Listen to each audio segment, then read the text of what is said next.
Fome e Cidadania e o Consumo Responsável e Globalização Econômica. E, na tarde de hoje, nós vamos ter a possibilidade de ouvir o nosso querido colega, professor Felipe Guimarães.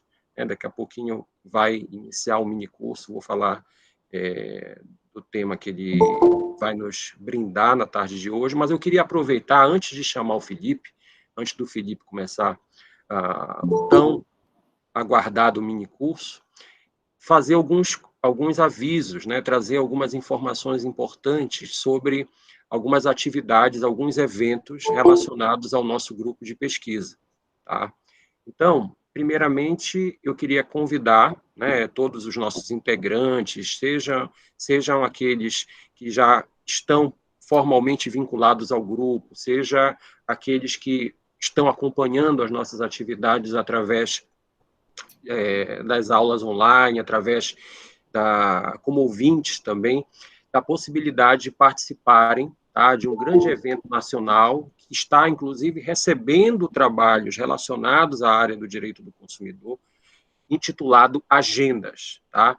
Esse é um evento coordenado pelo professor Marcos Catalã, parceiro antigo do nosso grupo de pesquisa, e um evento que tem uma dinâmica muito interessante, uma dinâmica em que professores e alunos dialogam, debatem sobre temas críticos no âmbito da tutela do consumidor e em outras áreas também. Nós temos um grupo de trabalho específico no direito do consumidor, inclusive esta semana nós submetemos trabalho, eu, a Natasha e outros colegas, já estou sabendo que estão trabalhando na submissão desses resumos. Então, é um evento que vai ocorrer no dia 22 a 24 de setembro. Tá? Vai ocorrer na cidade de Blumenau, Santa Catarina. A ideia é que esse evento ele seja um evento presencial, quem sabe, até lá a gente consiga ter essa expectativa. Então, faço aqui o convite e registro que o termo final para a submissão de trabalhos é o dia 15 de junho. Tá? Então, o evento vai ser do dia 22 a 24 de setembro, e o prazo final para a submissão de trabalhos ocorrerá no dia 15 de junho. Tá? Então, vocês que integram o grupo e conhecem os nossos eixos temáticos, coordenados pelo Felipe, pela Janaína e pela Isabelle, dependendo da temática de interesse de vocês, vocês terão ali a orientação específica para elaboração desse trabalho. Aproveito para antecipar também, em primeira mão, que o nosso grupo de pesquisa, os nossos 2 grupos de pesquisa, estarão organizando uma jornada do Brasilcom, uma jornada que vai acontecer na semana anterior ao Agendas. Então, o mês de setembro ele vai ser bem movimentado. Então, do dia 15 ao dia 17 de setembro, nós estamos organizando uma jornada do Brasilcom, na verdade, seria a segunda jornada paraense, e a intenção é trazer grandes nomes relacionados à discussão da privacidade virtual, tutela de dados. Esse vai ser o eixo central da discussão, muito embora nós tenhamos painéis diversificados acerca de muitas questões atuais pertinentes à defesa do consumidor. Tá? Então, é um evento organizado pelos grupos de pesquisa e que já tem a sinalização positiva do presidente do Brasilcom, doutor Fernando Martins, recebeu de bom grado, já se colocou, inclusive, para fazer a abertura do evento, tá? E nós estamos ainda, não vamos divulgar, mas nós estamos preparando aí algumas surpresas em termos de palestrantes, em termos de personalidades que vão participar desse evento. Tá? Só posso antecipar a vocês que nós estamos pensando grande, inclusive trazendo aí algumas referências nacionais e internacionais. Então, vamos organizar a nossa comissão organizadora já está iniciando os trabalhos, os contatos, e muito em breve, nos próximos eventos, a gente vai divulgar para vocês já essa programação. Bom, muito bem. Diante desses esclarecimentos, sem maiores delongas, é importante chamar a atenção que esses minicursos, né, que nós estamos organizando aqui, eles são todos eles ficam todos disponibilizados na plataforma do YouTube, né? Então, quem não conseguir assistir qualquer uma das palestras, das aulas, tem a possibilidade de acessar o canal do YouTube do Grupo de Pesquisa Consumo e Cidadania, Grupo de Estudo e Pesquisa Consumo e Cidadania, que tem lá o registro dessas atividades todo gravado. Muito bem. Quero saudar aqui o nosso palestrante de hoje, Felipe Guimarães. O Felipe vai apresentar um minicurso numa temática interessantíssima, né, relacionada ao mito da soberania do consumidor na era do capitalismo de vigilância. O Felipe é professor do Centro Universitário do Pará, é aluno do doutorado da Universidade Federal do Pará, tá? Tenho o privilégio de tê-lo como orientando, e se preparou aí com uma vasta bibliografia, né, que está causando aí ciúme, está causando aí curiosidade em vários dos integrantes, e tenho certeza que vai nos apresentar uma perspectiva muito interessante e atual desse tema tão necessário nos dias de hoje. Felipe, você tem a palavra, tá? E estamos aqui ansiosos pelo seu curso. Obrigado, professor Denis, obrigado a todos os demais participantes pela disponibilidade nessa sexta-feira, né, encerrando essa semana, todos nós aqui estamos reunidos novamente para discutir a tutela do consumidor dentro de um eixo um pouco transversal, né, especialmente nesse nosso primeiro encontro, mas que vai abordar certamente alguns pontos de curiosidade e algumas temáticas bem específicas a partir de um olhar mais transdisciplinar a respeito dessa ideia de soberania que foi criada, né, lá atrás pelos neoclássicos e como isso hoje tem sido amplamente criticado. Bem, antes de iniciar, deixa eu só colocar aqui, projetar os espelhos da minha apresentação para vocês acompanharem aquilo que a gente vai divulgar. Gente, eu peço que eventual falha seja comunicada pelo microfone, porque eu não vou ter acesso ao chat e à sala. Eu vou estar com os espelhos passando aqui dos slides. Então, me chamem a atenção, por favor. Já está apresentando para todos? Sim, está apresentando. Ótimo, perfeito. Bem, meus queridos e minhas queridas, muito boa tarde a todos vocês. Sejam mais uma vez bem-vindos ao nosso encontro. É uma alegria muito grande hoje poder estar aqui com vocês, socializando aquilo de que eu estou estudando durante esse período, né? A temática que eu tenho estudado aí durante o doutorado, que é uma temática que está sendo ainda desenvolvida em termos de pesquisa na pós-graduação da UFPA, mas que tem me chamado bastante atenção, que é a discussão da soberania do consumidor no mercado de consumo, né?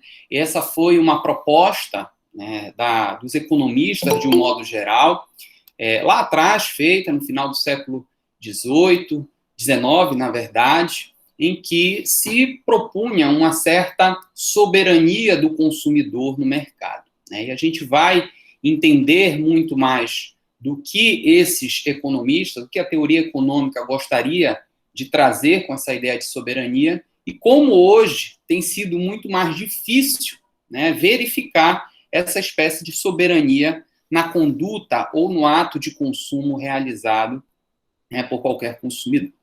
Bem, como objetivos do minicurso, portanto, eu coloquei como objetivo geral discutir a respeito do mito da soberania do consumidor no mercado de consumo dentro da era do capitalismo de vigilância, né, que é algo que a gente vai tratar na próxima sexta-feira, especialmente a tese, né, firmada pela Shoshana Zuboff, nós trataremos na próxima sexta-feira. Como objetivos específicos, eu destaquei aqui compreender a ideia de soberania do consumidor a partir da teoria econômica neoclássica marginalista, que é a corrente da teoria econômica que vai formar essa ideia com maior afinco na teoria econômica acerca de soberania do consumidor como sendo um soberano, e ver como isso, né, se estrutura na teoria econômica. Identificar as críticas do período pós-marginalista, né, o que sucede à corrente neoclássica nesse sentido. Depois, nós vamos verificar como o capitalismo, o neoliberalismo e a hipermodernidade provocaram uma ruptura ao paradigma da escola marginalista, né, conformando a ambientação de um novo mercado de consumo, né, o consumo digital substitui, portanto, o consumo analógico, e ainda falar um pouquinho do alcance e o sentido a que atribui a Shoshana Zuboff sobre capitalismo de vigilância e os seus impactos na perda gradual de soberania e protagonismo do consumidor no mercado de consumo. E se ainda nos restar tempo, na próxima sexta-feira, comentar aqui com vocês algumas alternativas para o enfrentamento do problema, né, do mito, desconstruir, na verdade, essa tese de mito, e refletir acerca do atual estágio da sociedade de consumo. Então, nesse primeiro momento, no dia de hoje, nós teremos uma abordagem um pouco mais teórica, tá? Prometo ser o máximo propedêutico, não tenho aqui a intenção de alongar muito a minha exposição, até porque eu vou trazer alguns conceitos mais técnicos da teoria econômica que são importantes para vocês entenderem como foi construída essa ideia de soberania, para, a partir de então, né, começar a estabelecer essas críticas desse novo mercado de consumo. Neoliberalismo, hipermodernidade, capitalismo, e como essa tese de soberania ela começa a sofrer algum tipo de desconstrução teórica dentro daquilo que o minicurso está se propondo. Bem, então, para a gente iniciar, é preciso identificar quem foram, né, os protagonistas na criação dessa ideia de mito, nessa ideia, na verdade, de soberania do consumidor. Né? A corrente neoclássica marginalista, teoria econômica, a corrente econômica aí, marginalista, capitaneada por Karl Menger, Jevon e Leon Walras, tá? Eles foram os principais aí, teóricos a assinalar essa perspectiva de soberania do consumidor, estabelecendo, portanto, vários escritos sobre economia política. É a partir desses caras que a gente vai começar a ver essa criação desse conceito de soberania. Né? E aí, o que importa mencionar aqui é que não apenas Jevon, Menger e Walras trabalham a corrente neoclássica, vocês vão encontrar alguns outros autores. Eu centrei a minha apresentação e a minha pesquisa utilizando a corrente neoclássica marginalista dos três, porque eles, de fato, têm alguma aproximação metodológica. Né? Então, sempre quando a gente vê algum trabalho interpretando a obra de economia política do Menger, do Jevon e do Walras, a gente vê essa aproximação metodológica e a possibilidade de tecer algumas considerações, tentando unir aí essas perspectivas apresentadas na teoria econômica. Portanto, essa corrente, né, neoclássica marginalista, ela vai ser estruturada a partir desses três autores, que vão cunhar aí estudos muito profundos de economia política. Né? Para quem não sabe, estou falando aqui para um público eminentemente de direito, né? Economia política nada mais é do que a ciência que estuda as relações sociais de produção, circulação e distribuição de bens materiais, visando atender às necessidades humanas e identificando nesse processo as leis que regem tais relações. O que acontece? Quando os marginalistas aparecem, né, quando esses escritos de economia política são publicados, há uma grande revolução no pensamento econômico da época, partindo-se da teoria econômica clássica, pré-marginalista, de Adam Smith, etc. Nesse sentido, esses neoclássicos marginalistas, eles baseavam-se na chamada teoria valor-utilidade, né? Trazendo a inovação da determinação do valor de troca ou preço pela chamada utilidade marginal. A gente vai já ver o que são esses conceitos aqui. Meu propósito, como eu disse, é propedêutico, não é formar nenhum economista em teoria econômica, mas entender as bases em que se estrutura essa ideia de soberania. E aí os marginalistas, eles seguiam claramente a tradição das escolas que defendiam a ideia de harmonia social e colaboração entre as classes sociais. Ambos os autores que estão projetados aí em espelho, eles concebiam uma ideia de economia composta por um grande número de pequenos produtores e consumidores. As empresas, contratavam e adquiriam fatores de produção e utilizavam esses fatores nos processos de produção de forma a maximizar seus lucros. Essa é a ideia geral. Os preços dos produtos finais e desses fatores de produção, eles escapavam totalmente ao seu controle. As empresas determinavam unicamente o processo produtivo e a quantidade de bens produzidos naquele determinado setor. Já as unidades domésticas, os consumidores, eles vendiam suas terras e o capital, bem como o seu próprio trabalho, a força de trabalho, a preços que variavam, seguindo aí as condições de mercado. Com essa receita, com essas suas rendas, advindas do labor, eles adquiriam esses bens e serviços. Os consumidores, assim, então, distribuíam suas rendas entre as várias mercadorias que desejavam adquirir, de forma a maximizar a utilidade extraída dessas mercadorias. Nesse sentido, pessoal, essas mercadorias, esses bens de consumo, segundo a corrente neoclássica, eles seriam uma ideia de fonte última de prazer. E aí, qual é o grande diferencial da teoria neoclássica?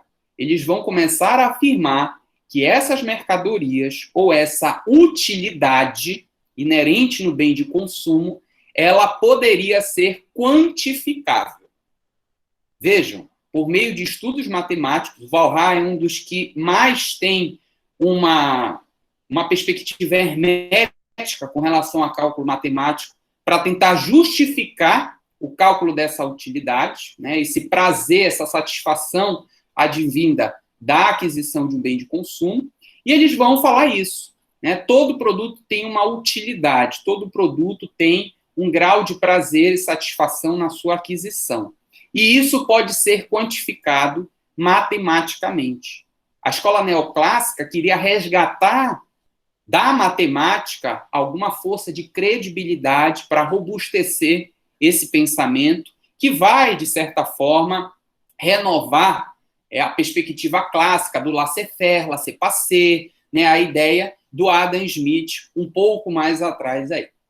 Então, estabelecidas essas magnitudes presumivelmente quantificáveis, com as quais se pudesse trabalhar, e eles achavam que isso era possível, o passo seguinte, como eu falei, era criar, elaborar, fórmulas matemáticas gerais que possibilitassem, nesse processo, demonstrar a existência de uma relação funcional entre a utilidade obtida pelo consumidor e as quantidades das diversas mercadorias por ele consumidas.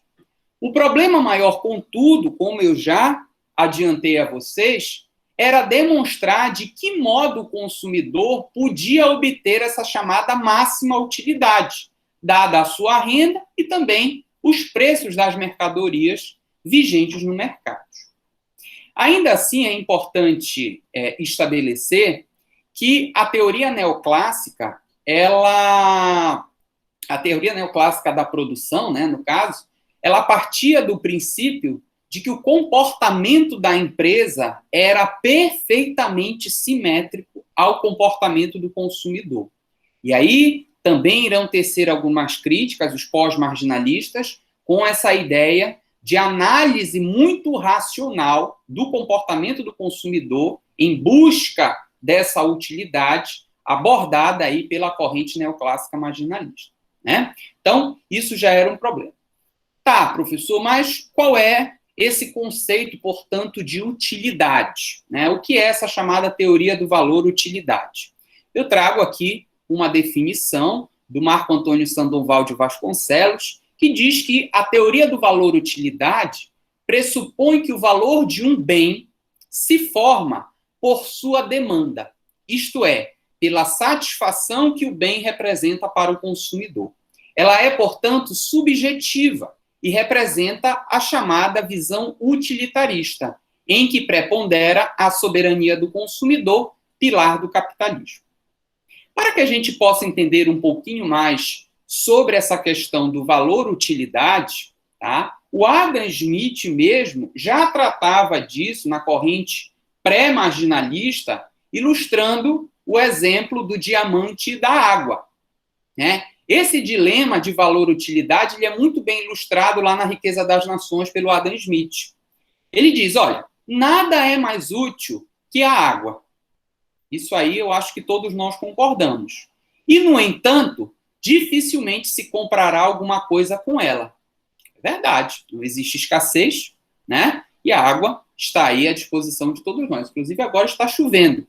Então, não tem escassez. Então, dificilmente se comprará alguma coisa com ela. Dificilmente se trocará algo por água. Ao contrário de um diamante, que aí, nesse caso, possui um valor de uso, né? Ou melhor, que dificilmente possuirá um valor de uso, mas que poderá ser trocado por muita facilidade em detrimento de uma outra grande quantidade de bens no mercado de consumo.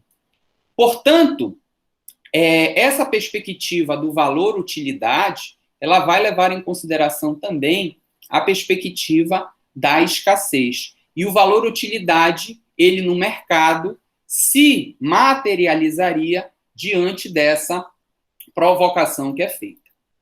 Bem, aqui os marginalistas vão aprofundar esse conceito de utilidade, de valor-utilidade, que o Adam Smith trazia anteriormente e que depois a corrente neoclássica marginalista vai tratar.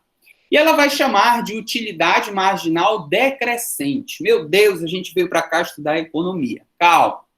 A gente vai já passar por essa base mais teórica, que eu já, como falei a vocês, é necessária para que a gente entenda o porquê da criação desse conceito de soberania do consumidor.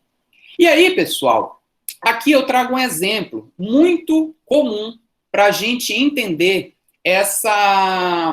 esse aperfeiçoamento do critério de utilidade utilizada pela teoria econômica neoclássica, né? Olha, a utilidade marginal é a satisfação adicional na margem, obtida pelo consumo de mais de uma unidade do bem.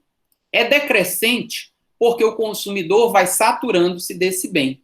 Quanto mais o consome, é a chamada, como eu já disse, utilidade marginal decrescente. Olhem só esse gráficozinho aqui que eu coloquei para vocês, tá? O conceito de utilidade marginal decrescente fica evidente na relação inversa de oferta e procura. Quanto mais uma pessoa tenha de certo produto, menos ela estará disposta a pagar por uma unidade dele. Aí você tem aqui um gráfico, né, que apresenta, olha só, o preço na vertical e a quantidade de bombons procurada na horizontal. Aqui, nos preços maiores, vocês têm os primeiros bombons vendidos por um preço mais alto porque tem grande utilidade. Satisfação, é uma novidade.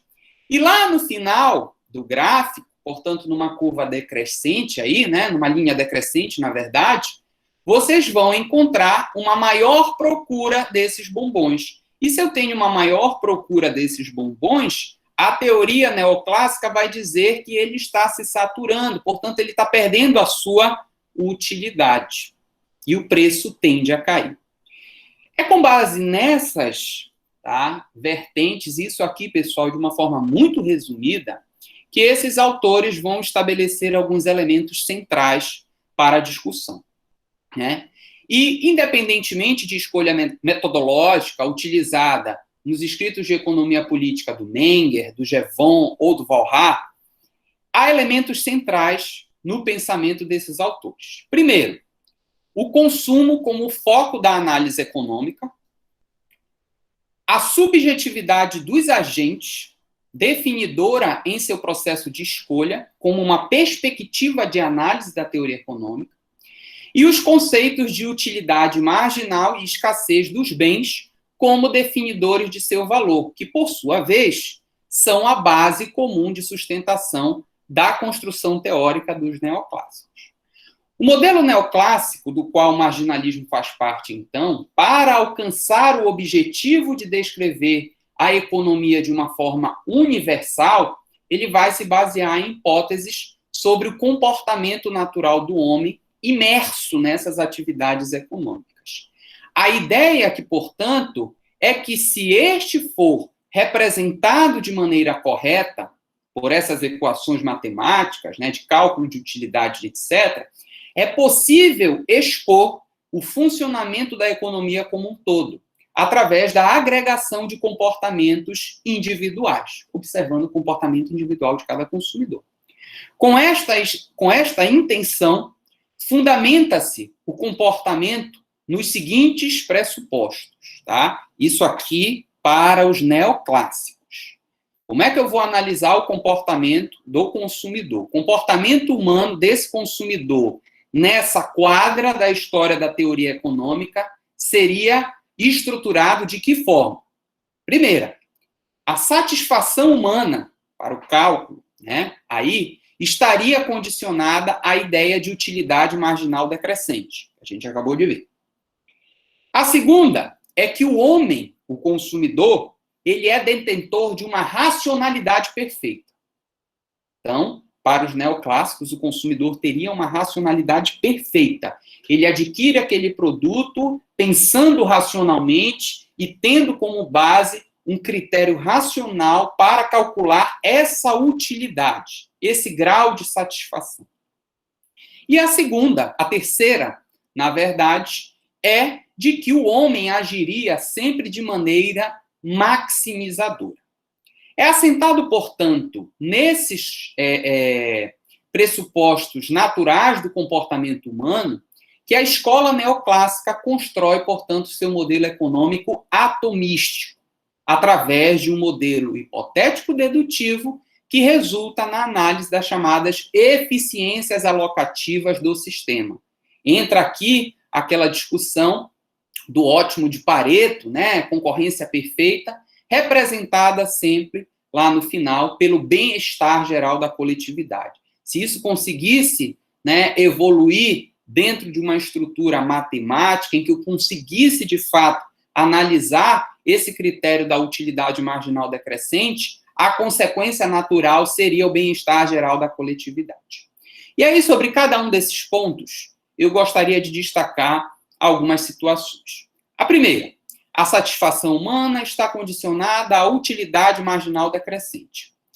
O conceito fundamental estabelecido aqui para o entendimento da satisfação humana é o de utilidade marginal que a gente já viu. E como nós já mencionamos nesse nosso encontro, esse conceito de utilidade marginal será o responsável por permitir que, de maneira subjetiva, algo possua valor. O ato de saciar uma vontade ou atender uma necessidade significa para um indivíduo qualquer que ele precisa realizar uma ação ou estar em posse de um objeto que tem qualidades necessárias para esse fim. Economicamente falando, dentro da teoria, isso expressa, pela ótica da demanda, o consumo dos bens pretendidos e, pela ótica da oferta, a obtenção do lucro almejado. Então, esse é o primeiro ponto. A satisfação humana está condicionada à utilidade marginal decrescente. Segundo ponto, e o mais criticado na doutrina pós-marginalista, né? O homem é detentor de uma racionalidade perfeita. Aqui a gente tem um outro problema, né? De acordo com a hipótese da teoria neoclássica marginalista, os homens teriam a capacidade cognitiva para analisar o ambiente onde se encontram de maneira plena, total, o que é possível se todas as informações estiverem disponíveis a ele. De forma mais específica, eles são capazes de avaliar todas as opções existentes antes de realizar uma ação, um ato de consumo. Ou seja, eles têm a capacidade de processar todos os dados antes de uma decisão. Bem como, olhem só como a teoria ela pressupõe essa ideia de racionalidade perfeita, né? Bem como aqui eles teriam, inclusive, a capacidade de prever as consequências. É a posse, portanto, desse critério de racionalidade perfeita, segundo os marginalistas, que permitirá aos agentes possuírem algum conhecimento sobre o caráter decrescente dessa chamada utilidade marginal. No consumo de bens e serviços, isso significaria, portanto, que eles conseguem perceber a diminuição da satisfação relativa quando do consumo de uma quantidade adicional de um bem, dentro daquela linha que nós estruturamos no gráfico, no espelho anterior. Ou seja, tem ciência do que seria essa natural, decrescente utilidade marginal. Já na produção, implica a capacidade de avaliar a relação marginal existente entre trabalho e capital, bem como sobre as condições de trabalho, o que vai indicar a esse fornecedor, a esse agente econômico, os preços e as quantidades que devem ser ofertadas no mercado de consumo. A terceira base encontrada aqui, tá, nesse pressuposto de análise do comportamento humano utilizado pela corrente neoclássica marginalista, é a de que o homem age sempre de maneira maximizadora. A hipótese que nós já vimos de racionalidade perfeita, por sua vez, sustenta outro postulado relativo à natureza do comportamento humano, qual seja o da maximização da função de utilidade pelo agente econômico. O que isso quer dizer? Significa dizer que as ações executadas por eles conseguem sempre alcançar os melhores resultados possíveis.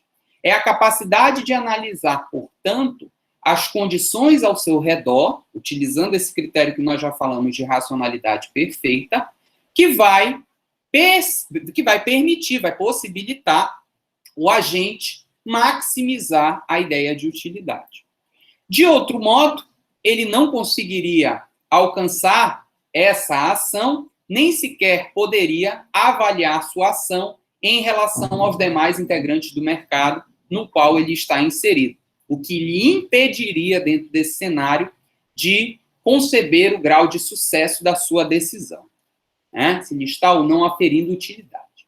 Portanto, é devido à relação entre racionalidade perfeita e maximização da função de utilidade, ambos fatores relativos à natureza humana, ao comportamento do consumidor, de acordo com o modelo tratado, é que se pode falar, portanto, da existência de uma racionalidade maximizadora. Isso tudo iria ao encontro de uma ideia maximizadora da racionalidade humana, do consumidor enquanto ser racional, maximizador das suas decisões, né? De acordo com essa lógica, pessoal, a maximização da produção, por sua vez, falamos aqui dos agentes consumidores, mas agora no âmbito da produção, essa maximização no âmbito da produção, ela seria resultante da alocação eficiente dos insumos dentro do processo produtivo, ou seja, da efetivação material, tá? E aí entra os cálculos matemáticos, né, desenvolvidos pela teoria neoclássica marginalista, com o fim de auferir o maior lucro possível. Analisar o mercado, ver qual é a demanda, o que tem de escassez, o que não tem, qual é o grau de utilidade que o consumidor está dando para aquele determinado produto ou serviço. Isso vai condicionar não só a quantidade de produtos e serviços colocados no mercado de consumo, mas também o preço, né, que esse produto terá. Portanto, dentro da produção, existe também essa ideia de que o homem agiria de maneira maximizadora. Uma consequência da racionalidade maximizadora, que eu estou colocando aqui, e que os neoclássicos pensavam existir, né? A consequência dessa racionalidade dos agentes para a economia de um modo geral seria a existência de um mercado em concorrência perfeita, né? Pois a forma de racionalizar dos agentes impedirá que uns cresçam mais que os outros dentro desse mercado de consumo. Isso implicaria, portanto, que em um mercado com um grande número de compradores e vendedores, nenhum isoladamente poderia influenciar os preços. É a ideia de que a racionalidade, de que essa perspectiva maximizadora conduziria a um mercado de concorrência perfeita e nenhum isoladamente conseguiria influenciar de maneira mais impositiva a questão da formação dos preços das mercadorias. Portanto, a base neoclássica vai se projetar dentro do estudo do comportamento humano a partir desses pressupostos. E aí, onde entra a noção de soberania do consumidor e as inconsistências da teoria. Tá? Veja, os economistas neoclássicos, esses que nós estamos estudando aqui, Menger, Walras, Jevon, eles conseguiram estruturar uma argumentação teórica claramente em defesa da política liberal do laissez-faire. E isso impressionava à época a teoria econômica porque eram dados matemáticos utilizando e confirmando uma suposta hipótese, né? Mas, ao mesmo tempo, esses neoclássicos criavam um grande abismo entre a teoria econômica e a realidade econômica, né? Muitos economistas, inclusive filiados à tradição neoclássica, passaram simplesmente a ignorar totalmente os problemas concretos e as instituições econômicas existentes na prática. E ocupavam-se, como eu já falei, exclusivamente da construção de modelos matemáticos, especialmente o Lyon-Walras. Intermináveis, herméticos e muito difíceis de serem analisados por quem não estava inserido ou por dentro daquilo que se constituía ali na teoria econômica neoclássica. Bem, para, portanto, essa escola, a atividade desenvolvida por esses agentes econômicos, como nós já vimos, produz utilidades voltadas à satisfação das necessidades dos consumidores. Nessa corrente de pensamento, portanto, o ato do consumidor impulsionaria o desenvolvimento da atividade econômica, e não o inverso, com a ideia de acumulação. Sendo assim, para os neoclássicos, o consumidor seria o soberano no mercado. Assim, sendo o consumidor o soberano, né, na definição da demanda e na consequente oferta de produtos e do impacto na sua escassez ou não no mercado, o que se vê é o consumidor, a partir dessa corrente, influindo decisivamente nos fatores de produção. No mercado de uma sociedade capitalista, o homem comum é o consumidor soberano, aquele que, ao comprar ou se abster de comprar, determina, em último grau, em última análise, o que deve ser produzido e também em que quantidade deve ser fabricado. O controle dos meios materiais de produção, portanto, é uma função social, sujeita à confirmação ou à revogação por esses consumidores soberanos no mercado. A partir dessa perspectiva, né, eu vou começar a incluir nos nossos debates as críticas que começam a surgir em detrimento dessa postura neoclássica marginalista. E em detrimento, especialmente, do conceito de soberania do consumidor. E se ele importa na constituição de um verdadeiro mito na atual quadra da história, né? E aí, quem vai ser um crítico muito ferrenho, tá, dos neoclássicos marginalistas e especialmente dessa ideia de soberania do consumidor será o John Kenneth Galbraith, quando ele publica um ensaio chamado A Sociedade Afluente. Tá? Esse autor, economista também, vai diametralmente ao oposto do que os neoclássicos traziam com a ideia de soberania do consumidor. Por quê?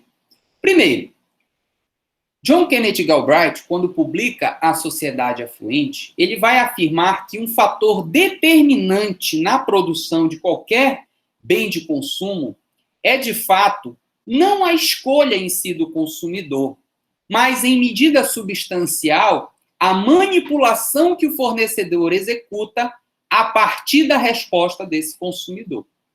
A arte da venda, do design, da inovação tão cara, né, ao Schumpeter, um dos pais da economia, que tratou da inovação como elemento constitutivo, né, do ambiente concorrencial saudável. A venda, o design, a inovação são elementos importantíssimos nesse cenário para atrair, capturar e, em alguns casos, alienar o consumidor. Nesse sentido, a ideia de soberania do consumidor não ocupa mais papel central na economia do nosso tempo. Numa crítica a essa perspectiva de racionalidade absoluta do comportamento do consumidor proposta pelos marginalistas, é evidente, segundo o John Kenneth Galbraith, uma falha. E ele diz: se as necessidades do indivíduo devem ser urgentes, tem de se originar nele próprio.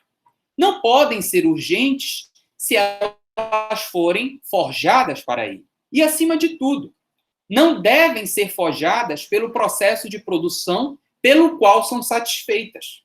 Assim sendo, não se pode defender a produção por satisfazer as necessidades, se a própria produção cria essas necessidades.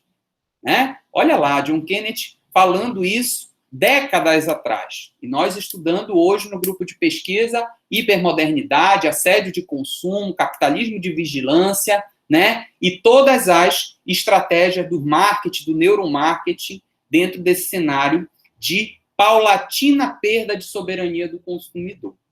Né? O John Kenneth Galbraith, nesse mesmo ensaio, A Sociedade Afluente, ele faz uma exemplificação que eu trago aqui a vocês. Ele diz assim, deixa eu ler aqui para vocês. Ele diz o seguinte, olhem só.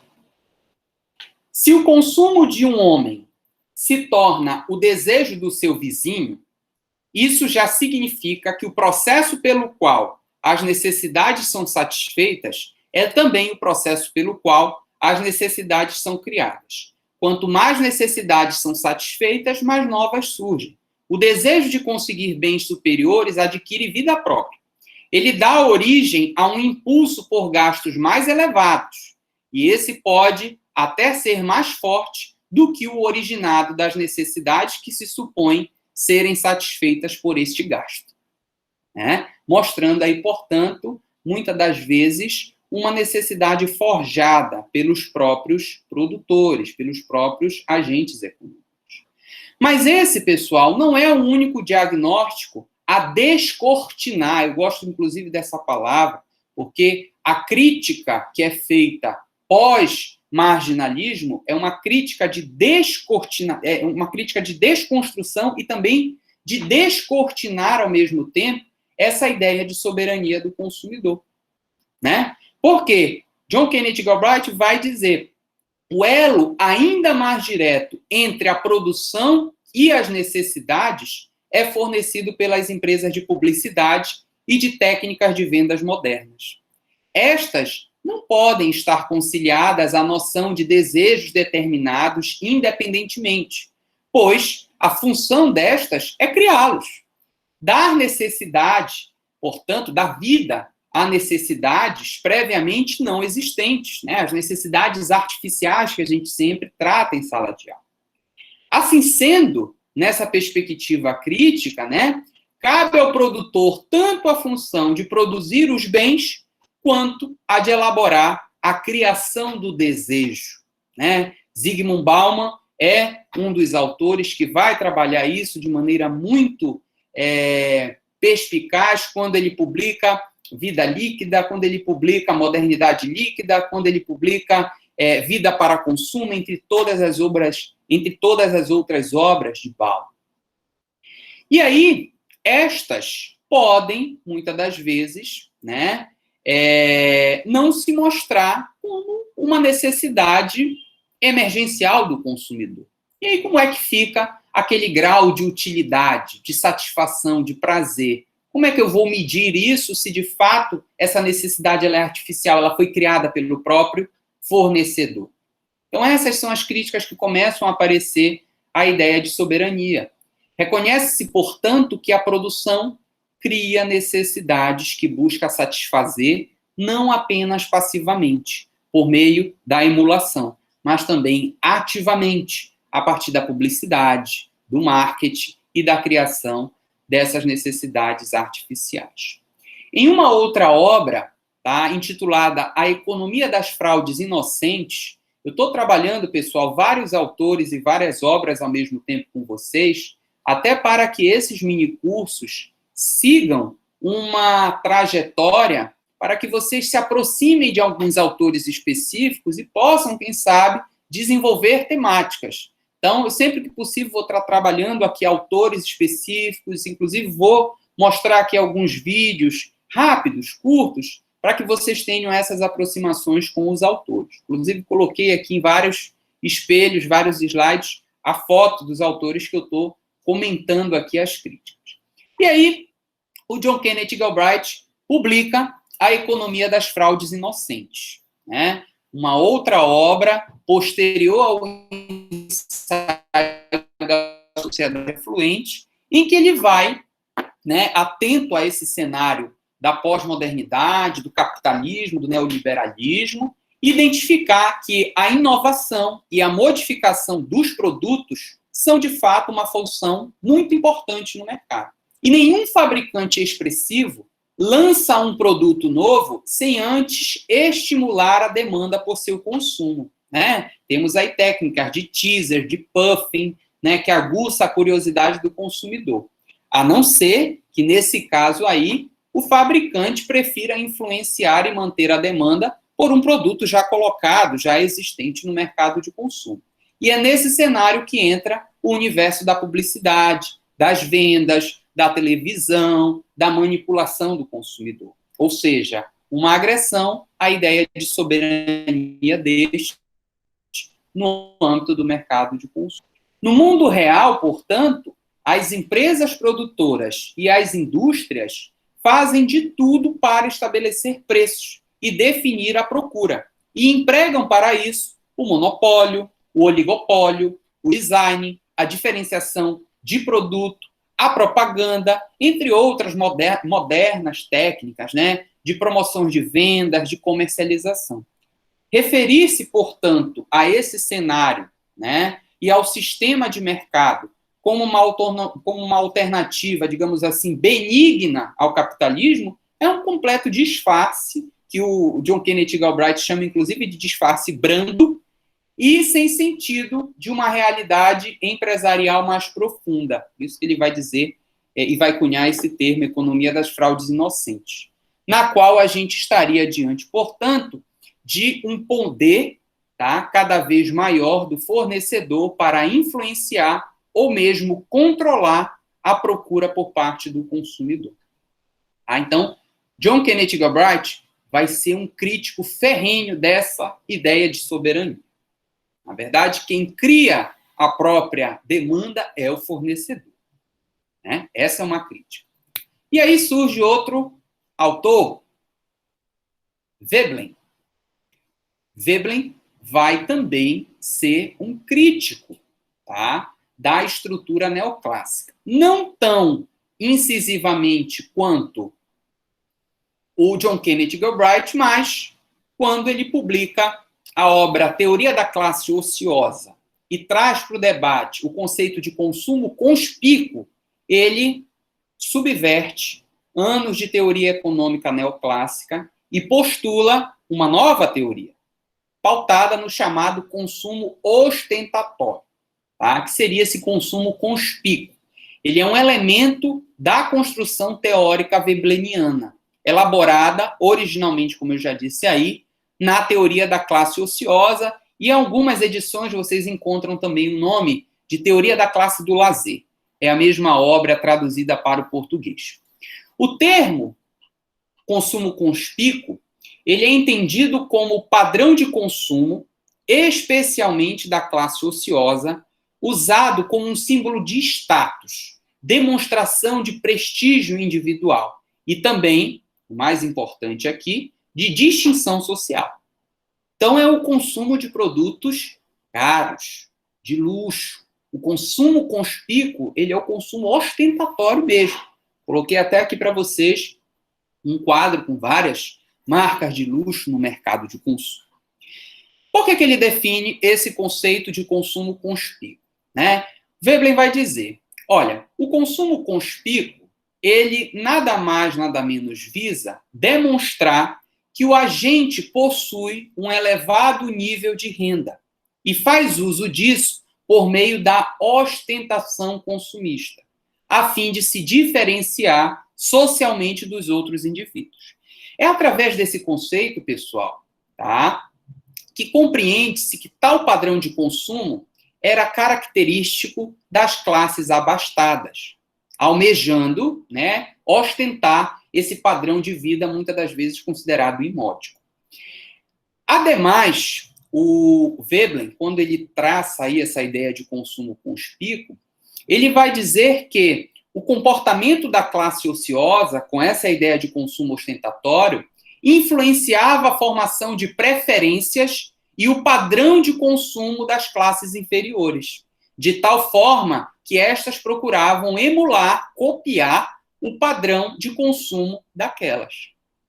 Né? Ou seja, haveria racionalidade? Como é que o cálculo da utilidade poderia ser feito se o consumo das classes inferiores ele está sendo impactado diretamente pelo padrão de consumo das classes mais abastadas? É essa interface entre economia, sociologia e antropologia que o Veblen já vai trazer para o debate.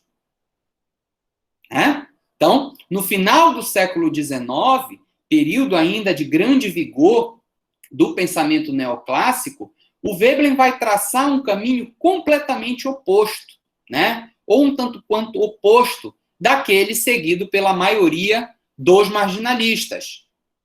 Menger, Jevon e Walras, esses que nós estudamos aqui. Vimos no início do nosso encontro de hoje. Ele enveredou, portanto, nessas interfaces entre economia, sociologia e antropologia, como eu já falei a vocês, o que era ainda muito mais incipiente à época. Né? A economia era matemática, matemática era economia. Na verdade, quando o Veblen publica a teoria da classe ociosa, ele vai um pouco além e se utiliza do método biológico darwinista, evolucionista, como uma forma de tentar justificar como se estruturaria o sistema econômico vigente e como as relações de consumo ou como os fatores de produção eram alocados no mercado. E a partir daí, a partir dessa ideia de consumo conspícuo, ele começa a construir essa teoria. Né? Isso implicou, no entanto, no abandono do individualismo metodológico existente na economia neoclássica marginalista e na crítica ao chamado homo economicus, né? Tão caro ao pensamento pré-marginalista, né? O pensamento liberal clássico e neoclássico, enquanto um padrão de comportamento humano. Apesar de reconhecer aqui que esse comportamento humano, né, o Veblen, apesar dele perceber que o comportamento humano ele é dotado de um sentido teleológico, ele vai propor que a sua conduta é pautada também por decisões não teleológicas, regidas por instintos, hábitos e instituições. Isso significa dizer, portanto, que, além de um componente racional, olha lá o que a gente estava falando da racionalidade perfeita dos marginalistas, além de um componente racional, as ações humanas são guiadas pelo que está no inconsciente ou fora de alcance da sua capacidade imediata de fazer cálculos, em contraposição ao paradigma de racionalidade substantiva e maximizadora postulada outrora pela escola neoclássica marginalista. Portanto, Veblen também terá um papel de protagonismo na crítica a essa ideia metodológica dos neoclássicos. Tá? É um ponto aqui de destaque. Quem quiser depois maiores referências sobre a obra do Veblen, pode me procurar, eu tenho algumas, inclusive há obras em domínio público, tá? E outras eu tenho, quem quiser se interessar um pouco mais sobre essa perspectiva dele, pode me chamar, a gente vai conversando. E aí eu chego, tá, em dois economistas recentes, norte-americanos, que vão cunhar um termo que eu acho sensacional. É a chamada pescaria de tolos. Dois economistas norte-americanos, tá? O Akerlof e o Shiller, George Akerlof e Robert Shiller, vão publicar, tá, esse livro chamado Pescaria de Tolos, ou melhor, Pescando Tolos, a economia da manipulação e da fraude. Tá? E aí, pessoal, dentro dessa obra, o Akerlof e o Shiller vão mostrar o quanto hoje essa ideia de soberania ela está cada vez mais sendo mitigada. Por quê? Hoje, e a ilustração, o capista aqui foi sensacional ao captar a ideia do livro, né? O que existe, na verdade, dentro de um cenário, né, não regulado ou de agentes econômicos que muitas das vezes não observam as regras do jogo, é exatamente uma economia de manipulação e de fraude, né, em que eu tenho pescadores e alvos. Eles fazem esse tipo de alocação no livro, dizendo que os agentes econômicos que se pautam no mercado por meio de manipulação e fraude seriam pescadores. E os consumidores que eventualmente não têm conhecimento acerca de eventual ilicitude, eventual abusividade, seriam os alvos. E aí eles vão fazendo uma análise interessantíssima a partir de vários nichos do mercado. Primeiramente, resgatando a ideia do John Kenneth Galbraith, que ele faz lá no início, como a gente já abordou aqui, da publicidade, né? Os anunciantes sabem focar em nossos pontos fracos. Vão falar dos roubos, da pescaria de tolos, quando eu tenho carros, venda de carros, casas, as hipotecas subprime na crise de 2008 nos Estados Unidos, foi um exemplo de pescaria de tolos. Os cartões de crédito, juros de cartão de crédito, né, absurdos. Tabaco, o álcool, alimentos, medicalização do consumo. Em todos esses nichos de mercado, há a pescaria de tolos. Subvertendo, portanto, a ideia de que o consumidor hoje é ainda um ser soberano. Muito pelo contrário, o próprio reconhecimento da vulnerabilidade do consumidor no mercado de consumo aponta de maneira muito clara que ele não é o soberano. O soberano é um fornecedor. Inclusive, o Galbraith ratifica isso quando ele aborda a sociedade afluente. Olha, o soberano no mercado de consumo capitalista atual não é o consumidor, é o fornecedor. Ele cria a própria demanda. Ele manipula, muitas das vezes, a aquisição do produto, a aquisição do serviço. Certo? E para que vocês tenham uma aproximação maior do Akerlof e do Shiller, eu trouxe aqui um vídeo bem rapidinho, tá, do autor comentando acerca da obra. Olhem lá.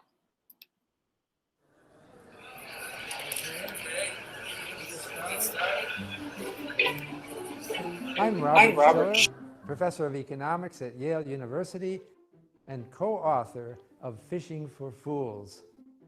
The word fishing is a relatively new word used to refer to a kind of online fraud. We're using it, George Akerlof and I, much more broadly to refer to any kind of economic manipulation or deception.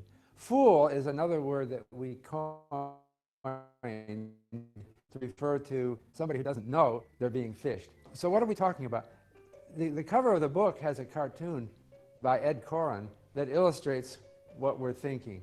Our metaphor is, in an unconstrained free market, it's like being in a lake as a fish with a million fishermen all dangling lures to catch you.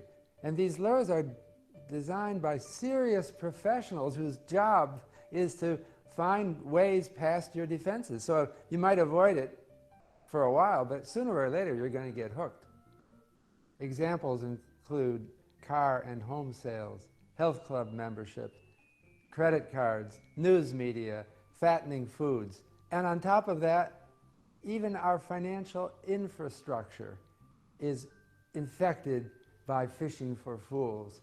For another example, think of the financial crisis that enveloped the world starting in 2008. What happened there?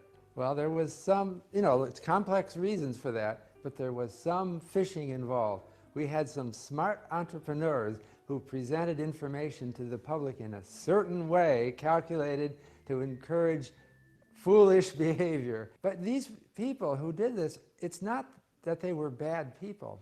It's a system. The economic system incentivizes people and almost forces people, if they want to stay in business, to do things like that. George Akerlof and I have been teaching economics for many years. I at Yale and he at UC Berkeley, now at Georgetown. Over the years, we've gotten the impression that there's something missing from economic theory.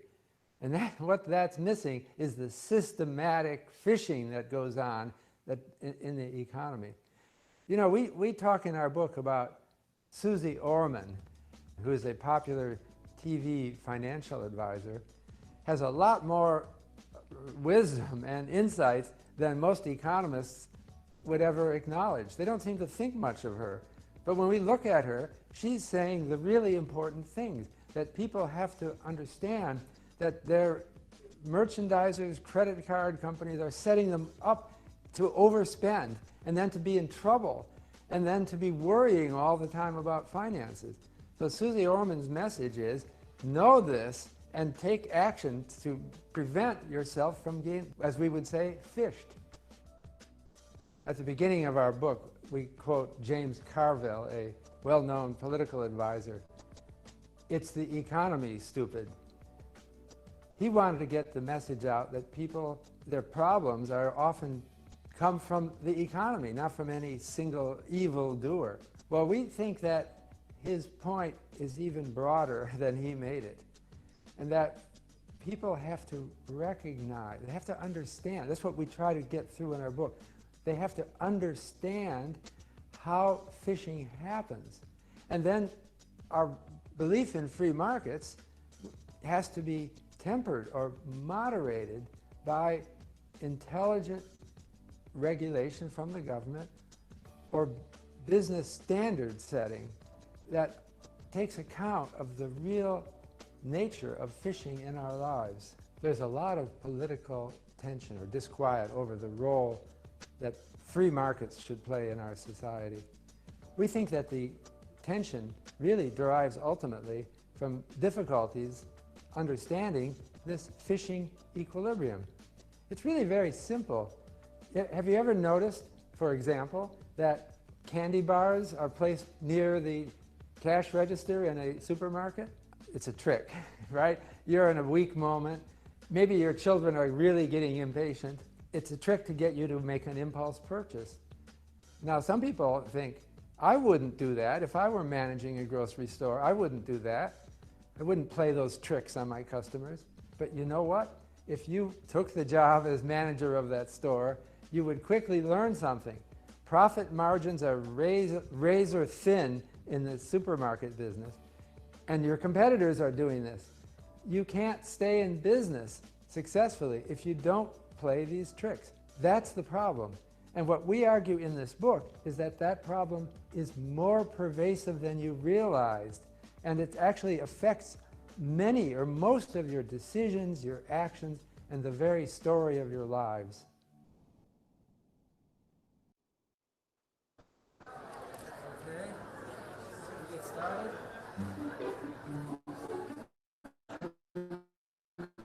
I'm Robert Schiller.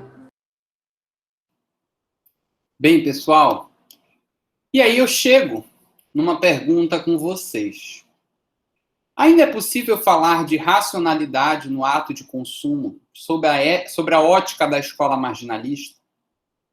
Será que é possível ainda afirmar que esse consumidor ele é dotado de uma racionalidade perfeita, de tal modo a atribuir um valor-utilidade a um produto, que pode ser condensado em um cálculo matemático para extrair daí a quantidade de bens que devem ser produzidas, ou que vai impactar na escassez do produto no mercado, ou ainda que vai ser a responsável por estabelecer o preço desse produto no mercado?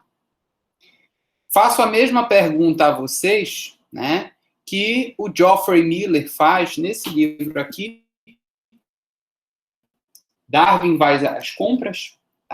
Esse livro tem uma abordagem darwinista de consumo, utilizando o mesmo método de Veblen.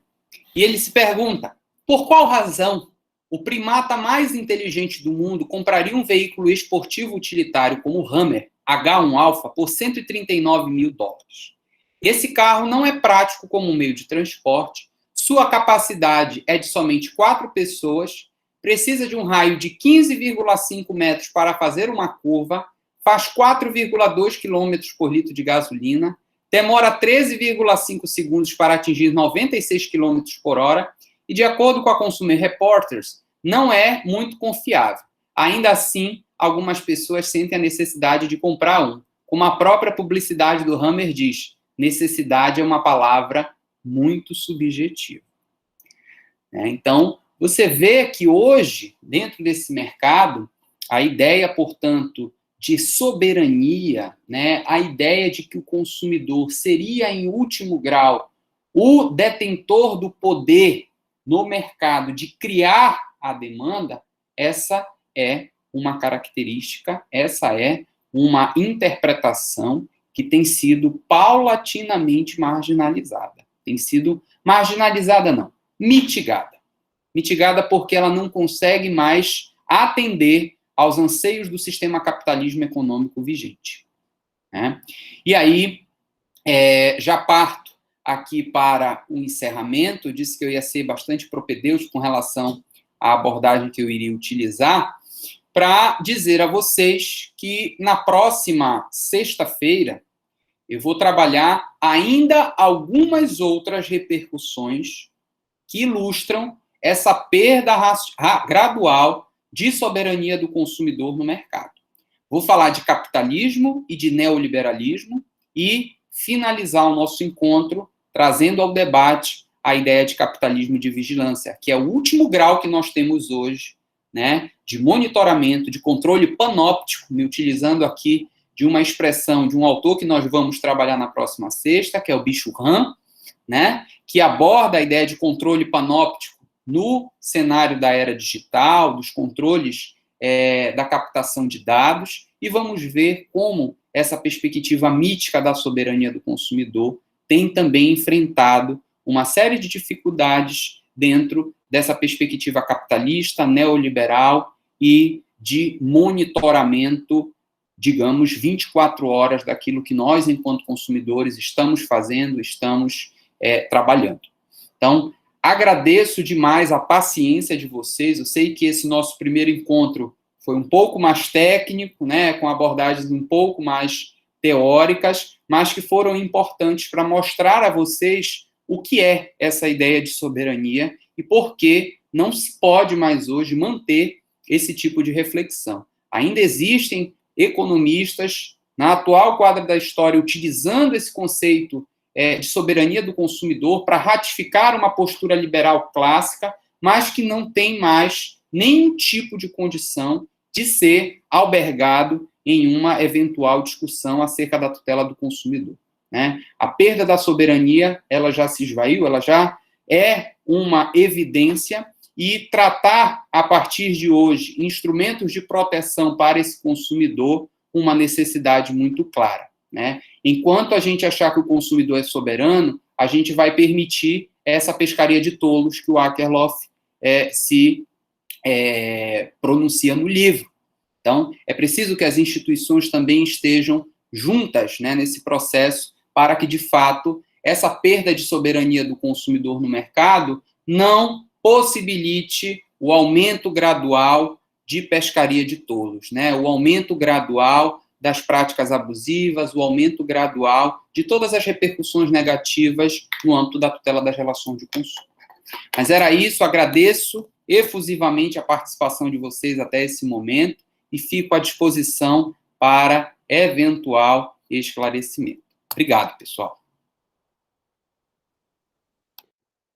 Parabéns, Felipe. Sem dúvida nenhuma, uma palestra técnica, uma palestra atual, né, trazendo para as nossas reflexões uma análise transdisciplinar dentro dessa lógica da economia comportamental, né, um assunto realmente interessantíssimo, sobretudo para dialogar com muitos dos temas, né, que estamos tratando nos últimos anos, dentro do grupo de pesquisa, como assédio de consumo, como servidão voluntária. E eu queria iniciar aqui o debate, né, te fazendo algumas provocações, né? Recentemente, eu escrevi um artigo, foi publicado na última na RDC 133, junto com o Ricardo Casapetra, professor Ricardo Casapetra. E naquele artigo eu trato da economia comportamental, né, e de que forma isso pode ser apropriado pela política nacional das relações de consumo como algo favorável ao consumidor, né? Então, naquele artigo, nós criticamos justamente essa suposta soberania do consumidor, né? Adentramos na crítica da racionalidade, na pseudo-racionalidade desse consumidor no processo de tomada de decisão, né?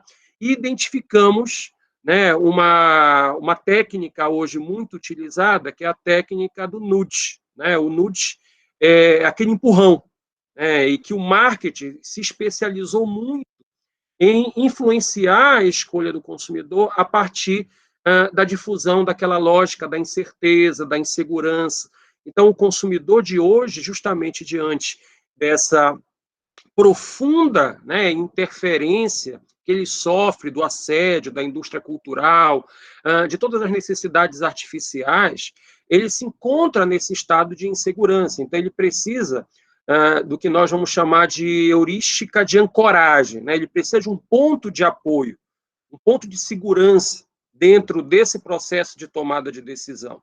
E aí, o marketing, né, a partir da economia comportamental, desenha esses nudes como empurrõezinhos, né? Eu vou dar um exemplo aqui. Por exemplo, nos Estados Unidos, os planos de saúde identificavam que havia necessidade de você influir na mudança de comportamento do consumidor no que diz respeito aos hábitos de saúde. O custo era muito alto, com doenças, com tratamento convencional. Então, o que eles fizeram? As próprias administradoras de plano de saúde incentivaram, através de campanhas promocionais, com distribuição, inclusive, de equipamentos, celulares, viagens, aqueles consumidores, né, aqueles usuários que tivessem, por exemplo, entrado numa academia, né, que estivessem com as taxas lá de colesterol controladas. Então, através dessa promoção, você, ao mesmo tempo, interferiu na liberdade do consumidor, tá? Fez com que ele mudasse os seus hábitos de saúde e as administradoras ganhavam com a redução do custo nesse tratamento. Então, isso prova, né, que esse tipo de linguagem já faz parte do nosso dia a dia. Quando você vai no estabelecimento comercial, há todo um estudo que diz, olha, o que fica no raio de visão do consumidor, né, é justamente aquilo que eu quero vender, não necessariamente é aquilo melhor para ele, não necessariamente é o que tem o melhor custo-benefício. Então, eu concordo totalmente com a tua abordagem, realmente é um mito da soberania do consumidor, eu iria além, diria que é um mito da racionalidade decisória desse consumidor. E aí eu queria te perguntar o seguinte, se tu achas, tá, que o Estado, dentro da política nacional das relações de consumo, se ele poderia utilizar justamente essa técnica da economia comportamental, né, para estimular bons comportamentos do consumidor. Então, é uma tecla que a gente bate sempre, a questão da educação para o consumo.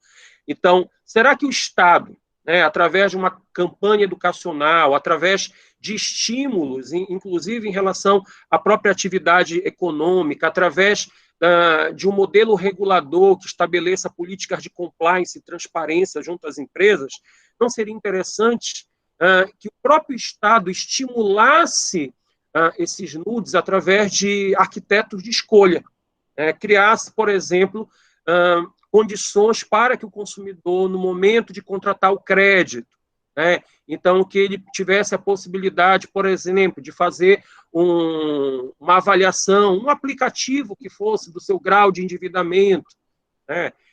Então, não seria uma grande oportunidade, nós não teríamos aqui uma grande oportunidade de inverter o jogo, de mudar esse protagonismo do mercado e fazer com que o próprio Estado, dentro do desenho das políticas públicas de consumo, se utilize da economia comportamental para atingir o consumidor, até porque, Felipe, uma das características mais marcantes desse consumidor na hipermodernidade é a inércia.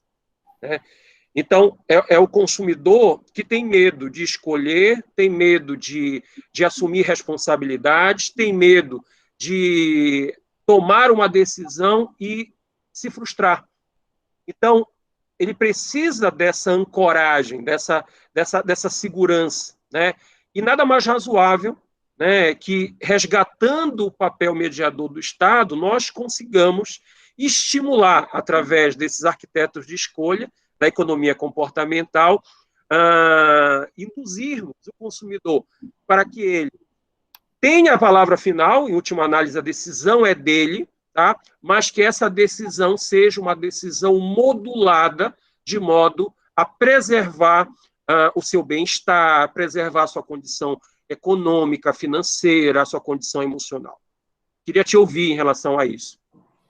Inclusive, sobre economia comportamental, em 2017, o Richard Thaler ganhou o Nobel de Economia por justamente conseguir, de maneira mais enfática, demonstrar que a grande maioria das escolhas dos consumidores são irracionais, ou previsivelmente irracionais.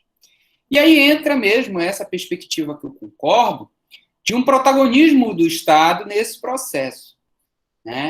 Mas não vejo uma atuação do Estado apenas no controle repressivo. Eu acho que a ideia de utilizar da economia comportamental e conferir ao consumidor novos instrumentos, para que ele possa exercitar eventual controle do seu nível de endividamento, etc., isso é importantíssimo. Mas o Estado também ele não pode, ou a Política Nacional da Relação de Consumo também não pode se olvidar de uma pauta que eu sempre falei, sempre coloquei em discussão, que é a questão da educação para o consumo. Não se quer com isso trazer um consumidor para o mercado que tenha aquela ideia de racionalidade perfeita que a gente viu, que era uma aposta completamente impossível de ser comprovada dos neoclássicos. Não é isso. Mas, à medida que o Estado propicia a criação de políticas públicas no enfrentamento de algumas temáticas específicas e confere ao consumidor um grau de participação cívica maior, confere ao consumidor um grau de educação para realizar o ato de consumo, você tem a reboque, uma atenuação desses efeitos deletérios da indústria cultural, do assédio de consumo, do uso indevido de dados. Portanto, a educação para o consumo ou políticas públicas, voltadas aí à nossa política nacional, que se projetem tanto para a garantia do princípio da informação, que é importantíssimo, o consumidor saber de fato que ele está contratando ou não, mas para a educação, eu acho que são palavras-chave aqui a serem destacadas. O Estado não pode virar as costas dentro desse papel, ele é protagonista também. E o grande problema é quando o Estado ele acaba advogando contra o consumidor. A gente viu aí durante a pandemia do coronavírus uma série de medidas provisórias que, ao meu ver, subvertem direitos consagrados no Código desde a sua edição. Confundem lá aspectos técnicos de caso fortuito, força maior, questão das passagens aéreas, cancelamentos de shows, serviços e turismo. Então, quando o Estado ele chama para si essa responsabilidade, eu acho que seja correto ele impulsionar ou criar, desenvolver políticas públicas que, de fato, contribuam para a atenuação desses efeitos deletérios, da hipermodernidade, do neoliberalismo. Olha, eu vou falar no nosso próximo encontro, tá, da próxima sexta-feira, sobre mercadorização. Tá? Hoje em dia, o consumidor está virando a mercadoria, né? Os serviços de self-checkout. Não tem mais caixa no estabelecimento comercial. Né? Supermercados autônomos. Vou falar aqui também sobre o precariado, uma nova classe de trabalhadores, Uber, uma classe precarizada, o precariado. Isso tudo vai impactando na cultura de consumo. Essa perspectiva neoliberal, né, de precarização, de intensificação das desigualdades de renda e de riqueza, trazem a reboque um problema que é multifacetado. O problema da soberania do consumidor, ou da perda da soberania, ou do agravamento da sua vulnerabilidade, ou do impacto da atividade econômica no processo de escolha do consumidor, é reflexo de um problema que é multifacetado. É o consumidor que não sai do cheque especial, não porque ele quer, ou melhor, não porque ele não quer ou porque ele quer. É porque, às vezes, ele está numa situação de vulnerabilidade que ele não pode sair. Porque se ele não contratar o crédito no próximo mês, o filho vai ficar sem um remédio, sem a medicação, sem a internação no hospital. Então, pensar alternativas para dar um maior protagonismo ao consumidor, educando ele de seus direitos, deveres, garantias, e também apostando em políticas públicas que instrumentalizem o acesso do consumidor às nossas instituições, eu acho que isso é o papel fundamental que o Estado deve chamar para si enquanto ator protagonista na tutela e defesa do consumidor. Isso iria ao encontro, né, do artigo 4º do nosso Código, quando ele estrutura a Política Nacional da Relação de Consumo. Excelente, Felipe. Perfeito. Bem, agora nós vamos iniciar as perguntas, né? Aqui, pelo que eu estou vendo, alguns comentários Se não temos efusivos. perguntas, é porque foi bom. Estou vendo aqui só comentários efusivos sobre a qualidade da apresentação do Felipe. Obrigado, gente, de coração. Olha, o Rogério diz aqui, infelizmente não temos a cultura de exercer a autonomia privada nas relações de consumo. O CDC possui como uma das premissas o caráter emancipatório do consumidor. A Flávia está dizendo, educação para o consumo é igual a empoderamento efetivo do consumidor. Concordo em gênero, número e grau com a Flávia. É isso mesmo. Quanto mais educação o consumidor tiver, quanto mais informação ele tiver, informação qualificada ele tiver ao seu alcance, maior certamente será o seu empoderamento no mercado de consumo. Pelo visto, Felipe, a tua palestra foi tão boa que ninguém ficou com nenhuma dúvida. Tá? Então, que bom. Então, já fica aqui o convite, né, para a continuidade do minicurso, que vai ser na próxima sexta-feira, né, Felipe? Isso. E lembrando a vocês que hoje é o prazo final para a entrega do questionário do primeiro minicurso. Tá? Então, aqueles que pretendem receber certificado de participação, têm até hoje para entregar o questionário do minicurso da Isabelle. Só lembrando a vocês. Perfeito. Então, não havendo dúvidas, não havendo mais nenhuma reflexão aqui, tá? Eu agradeço mais uma vez pela participação do Felipe, pela excelente apresentação, agradeço a audiência aqui de todos que despenderam um tempo importante na semana para compartilhar essas informações aqui tão atuais e qualificadas que o Felipe nos trouxe. Fica aqui o convite para a próxima sexta-feira darmos sequência nesse estudo tão interessante acerca desse mito da soberania do consumidor, já dentro da perspectiva do capitalismo de vigilância. Então, Felipe, um grande abraço, uma boa tarde a todos. Um abraço a todos. Vamos por encerrada aqui a nossa sessão. Até mais.